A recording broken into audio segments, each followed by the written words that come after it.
नमस्कार दोस्तों, मैं सुमित मिश्रा स्वागत करता हूं आपका हमारे चैनल न्यूज़ अर्ग हिंदी के नए series journey of air money के चौथे एपिसोड में। दोस्तों, पिछले एपिसोड में हमने बात की थी वुमेन्स जर्नी ऑफ मनी के बारे में।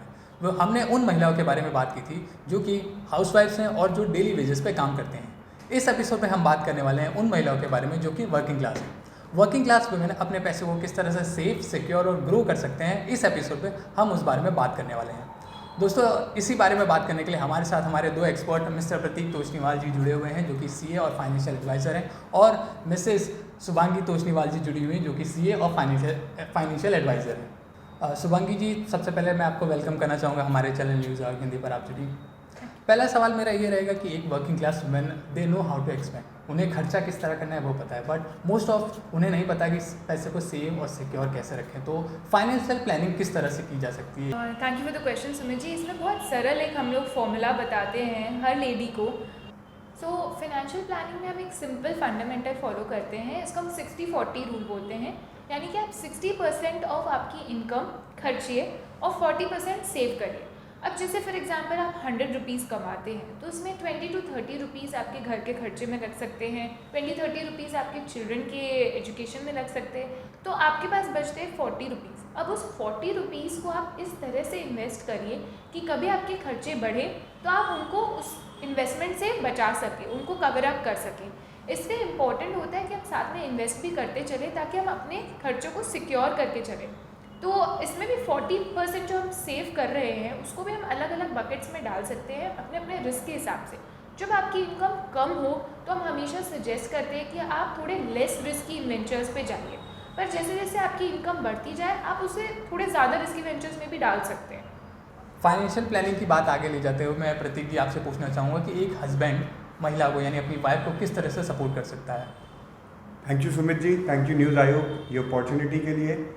ये जो सवाल है कि हस्बैंड कैसे सपोर्ट कर सकता है, उसके लिए मैं बहुत सरलता से आपको बताना चाहूँगा कि आजकल आपने देखा होगा कि वुमेन और मेन दोनों जन अपने वर्किंग होते हैं जो जनरली हर एक चीज़ को मैनेज करके चलते हैं। कहीं ना कहीं ऐसा मौका आता है जहाँ पे वुमेन को फाइनेंशियल नॉलेज थोड़ा सा कम होता है क्योंकि वो ज़्यादातर टाइम एक घर को संभालने में देती है।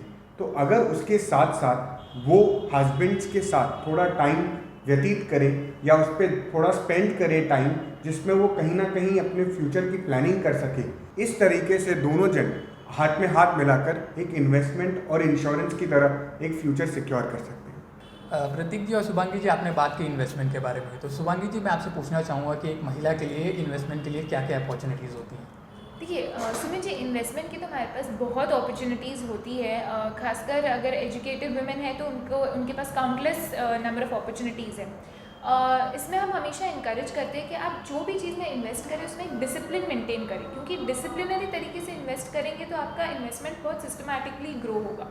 सो हम सबसे पहले तो सजेस्ट करते हैं लेडीज़ को कि आप कोई म्यूचुअल फंड स्टार्ट कर सकते हैं SIP रूट से, या फिर आप शेयर्स में डायरेक्ट इन्वेस्ट कर सकते हैं, बट वो भी बहुत सतर्कता से पढ़ते हुए समझते हुए।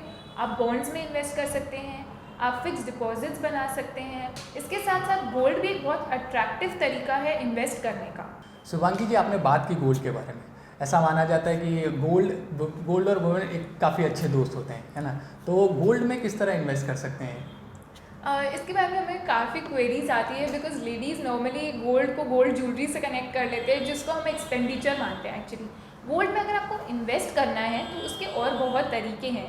जैसे भारत सरकार ने सॉवरेन गोल्ड बॉन्ड्स लॉन्च किए हैं जिस पे 2.5% इंटरेस्ट भी मिलती है, और एक बहुत अच्छा तरीका है जिसमें आप गोल्ड में इन्वेस्ट कर सकते हैं डीमैट फॉर्म में। यानी आपको गोल्ड को फिजिकली होल्ड करने की ज़रूरत नहीं है। आप चाहें तो 1 ग्राम से लेकर 4 kgs तक जितना भी आपका इन्वेस्टमेंट एपेटाइट है उस हिसाब से आप गोल्ड में इन्वेस्ट कर सकते हैं, और वो गोल्ड आपकी डीमटेरियलाइज फॉर्म में पड़ा रहेगा और 2.5% पर एनम सेमी एनुअली आपको इंटरेस्ट देगा। इसके अलावा गोल्ड ETF भी एक अच्छा ऑप्शन है, जो कि फंड्स होते हैं जो गोल्ड में इन्वेस्ट करते हैं। तो आप उन फंड्स में इन्वेस्ट करिए जो गोल्ड में इन्वेस्ट करते हैं। इससे बिल्कुल भी ज़रूरी नहीं है कि गोल्ड में इन्वेस्ट करना ज्वेलरी के फॉर्म में ही होना चाहिए। Women and gold go hand in hand in investment also. Shubhangi ji, हमने बात की पैसे को किस तरह से सेव करें और पैसे को किस तरह से ग्रो करें। अब हम बात करने वाले हैं कि पैसे को किस तरह से सेफ रखें, यानी कि इंश्योरेंस के बारे में। तो एक वर्किंग क्लास वुमेन के लिए इंश्योरेंस के क्या क्या ऑप्शन हैं और वो किस तरह उसको अवेल कर सकती हैं। देखिए, वर्किंग क्लास में हम देखते हैं कि लाइफ इंश्योरेंस, हेल्थ इंश्योरेंस तो वो ऑलरेडी अवेयर होते हैं तो सब करके चलते हैं, मगर इसके अलावा भी बहुत इंश्योरेंसेज है जो आपके लिए बहुत इंपॉर्टेंट है। जैसे आपके पास कुछ वैल्यूबल्स है, से ज्वेलरी, तो उसको भी आप इंश्योर रख सकते हैं। उसके अलावा आपके पास व्हीकल्स हैं, 2 व्हीलर 4 व्हीलर। आजकल गवर्नमेंट ऑफ इंडिया का भी बहुत एम्फेसिस है कि आप अपने व्हीकल इंश्योरेंस को भी करा के चलिए। तो हर चीज़ जो आपके लिए वैल्यूबल है वो इंश्योर्ड भी होनी चाहिए। कहीं ना कहीं सुमित, मैं इसमें और एक चीज़ जोड़ना चाहूँगा। अगर शुभांगी और मेरी ही बात करें तो 6 साल पहले जब हमने ये चीज़ सोची थी इंडिविजुअल लाइफ में, जब हम एक दूसरे को नहीं जानते थे, तब ऐसा हुआ करता था कि वो और मैं अपने इंडिविजुअल पाथ के इंश्योरेंस और इन्वेस्टमेंट्स में चला करते थे। पर 3 साल पहले जब हमारी शादी हुई, हम एक साथ जुड़े, तो उस तरीके से हमने एक दूसरे को हाथ में हाथ मिलाकर समझा कि इन्वेस्टमेंट्स जो हम करते हैं उसको इंश्योर कैसे कैसे किया जाए। जैसे कि इन्होंने बताया कि ज्वेलरी, हाउस होल्ड, जो आपके कार इंश्योरेंसेज है, व्हीकल इंश्योरेंसेज है, वो सब आप करते ही हैं। साथ में साथ क्या होता है, कई बार हम कुछ ऐसा इन्वेस्टमेंट्स करते हैं जो शायद रिस्क एपेटाइट को क्रॉस कर जाए। तो अगर हमें मालूम होता है कि उसमें हम सर्टेन अमाउंट लॉस कर सकते हैं या उसमें रिस्क एपेटाइट ऐसा है, तो उसके सामने अगर हम कुछ ऐसा इन्वेस्टमेंट या इंश्योरेंस बास्केट खड़ा कर दें जिससे वो लॉस कवर हो जाए, तो कहीं ना कहीं एक बास्केट पूरा हो जाता है जिसमें हमें पता होता है कि हमें कहाँ तक उसे इन्वेस्ट करना है या कहाँ तक उसे इंश्योर करना है। और इंश्योरेंस लेना उतना ही इम्पॉर्टेंट है जितना आपकी लाइफ में आपको पैसा कमाना इम्पॉर्टेंट है। हमने बहुत से एग्जाम्पल्स देखे हैं जहाँ पे लोगों के इंश्योरेंस के कारण लोगों ने जो लोन्स लिए हुए थे वो कहीं ना कहीं वो उससे ही रिपे हो गए और फैमिली पे कोई एडिशनल बर्डन नहीं आया। प्रतीक जी और शुभांगी जी, मेरा अगला सवाल ये रहेगा कि वुमेन अपने साथ साथ अपने फैमिली को भी सिक्योर रखना चाहती है और अपने फ्यूचर को भी सिक्योर करना चाहती है, तो उसको दिमाग में रखते हुए, उसको मद्देनज़र रखते हुए फ्यूचर प्लानिंग और फ्यूचर में फाइनेंशियल प्लानिंग किस तरह से करेगी, ये सवाल मेरा आप दोनों से रहेगा। शुभांगी जी, आप स्टार्ट कर सकती हैं। जी, इसमें हम हमेशा इनकरेज करते हैं कि आप सबसे पहले अपने गोल को आइडेंटिफाई करिए। जैसे फॉर एग्ज़ाम्पल, आपको आपकी शादी करनी है, आपको अपने बच्चों के एजुकेशन के लिए फ़ंड इकट्ठा करने हैं या बच्चों की शादी के लिए फ़ंड इकट्ठा करना है। अगर आपको आपका गोल सेट होगा तो आप उस हिसाब से उसके लिए इन्वेस्ट कर पाएंगे और 10 या 20 साल बाद जब वो नीड अराइज होगी, आप उसके लिए पूरी तरह से तैयार रहेंगे, तो वो आपका उस टाइम फिनेंशियल बर्डन नहीं लगेगा। तो सबसे पहले तो हम समझते हैं कि आपका गोल क्या है, तो आपको वो क्लियर होना चाहिए। उसके बाद हम कैलकुलेट करते हैं कि आज से 10 या 20 साल बाद उस गोल के लिए आपको कितने फंड्स की रिक्वायरमेंट होगी और उस हिसाब से हम प्लान करते हैं कि आपको हर साल उस गोल को मीट करने के लिए कितने अमाउंट ऑफ मनी को साइड रखना होगा, जो धीरे धीरे ग्रो होकर आपको उस गोल को अकम्प्लिश करने में हेल्प करेगा।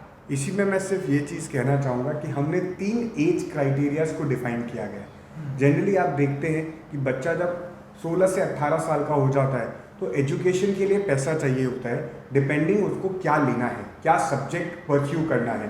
तो वो एक एज होती है जहाँ पे हमें एक लमसम बहुत बड़ा अमाउंट चाहिए हो सकता है।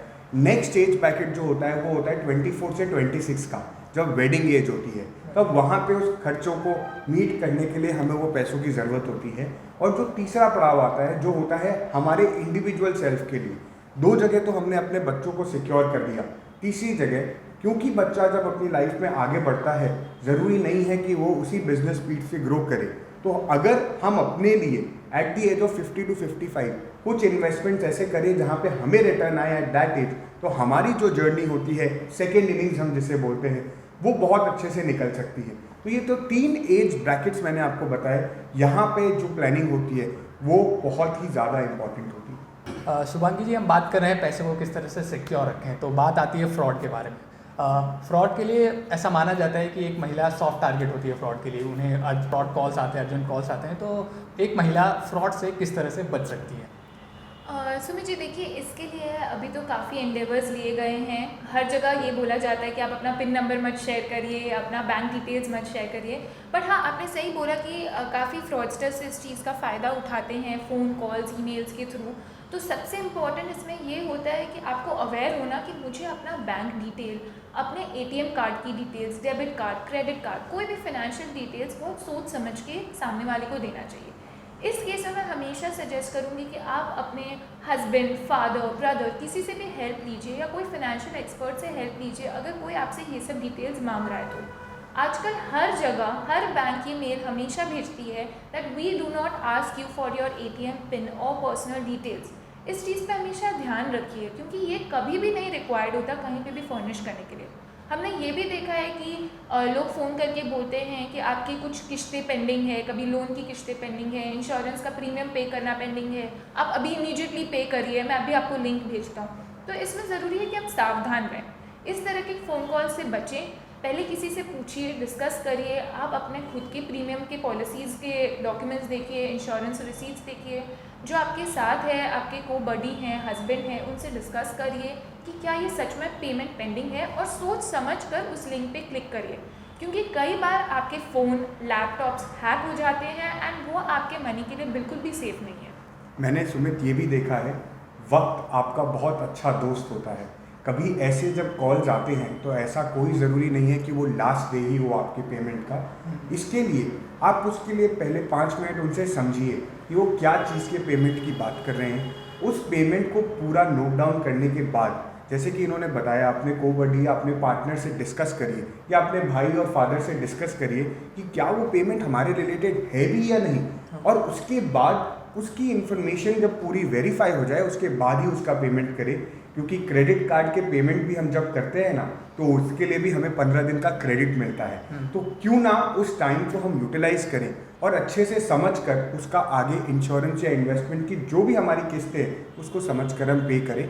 उससे ये जो फ्रॉड कॉल्स आएंगे वो अपने आप ही आप खुद ही जान लोगे कि ये फ्रॉड है और इसमें हमारी कोई ज़रूरत नहीं है। मैं प्रतीक जी और शुभांगी जी का धन्यवाद कहना चाहूँगा कि उन्होंने हमारे इस एपिसोड वुमेन की फाइनेंशियल लिटरेसी के जर्नी के बारे में एकदम अच्छी तरह से बताया।